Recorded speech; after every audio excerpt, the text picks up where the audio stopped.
Restons à Angoulême où le combat des chefs entre Jean-Michel Boucheron, le député maire socialiste de la ville, et Jacques Ratier, le candidat de l'opposition, se poursuit appuyé par une très forte campagne d'affichage.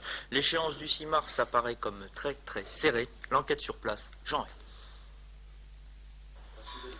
Ici, les têtes de liste, leurs équipes, leurs projets sont analysés sur le comptoir. Les arguments avancés tiennent plus souvent de la sensibilité individuelle que de la logique politique. Le quotidien vécu de chacun tient lieu de profession de foi. On parle beaucoup des élections ici en Angoulême. Pas mal. J'entends les clients discuter en permanence, surtout des élections. Les gens sont fatigués, surtout. La campagne est longue, mais c'est inévitable. Les méthodes sont assez proches, réunions, bilans, et de perspectives, contacts sur le terrain et bien sûr la fameuse campagne d'affichage. Dans ce domaine, on entre vite dans la surenchère. En fait, à force d'afficher, il n'y a plus d'affichage qui tienne, malgré le souci de modération des deux têtes de liste. Doit-on laisser nos adversaires occuper tout le terrain sans réagir? Je ne le pense pas. Bon, il y a encore une dizaine de jours. Et je pense que quand nous serons élus, nous nettoierons toutes les traces, on fera disparaître toutes les traces de cette campagne électorale. On a essayé, en tout cas pour nous, Angoumoisins et mon équipe, de limiter au maximum un affichage sauvage. Et on est resté à peu près dans les normes du respect des murs d'Angoulême. On a un peu débordé, mais c'est encore supportable.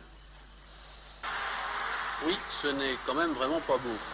À travers l'affichage, les discours, les promesses, Angoulême est une ville courtisée. L'équipe Boucheron, tenante du titre, explique sa gestion et compte sur la dynamique du pouvoir. L'équipe Ratier, partie vite dans la campagne, compte sur les mécontentements.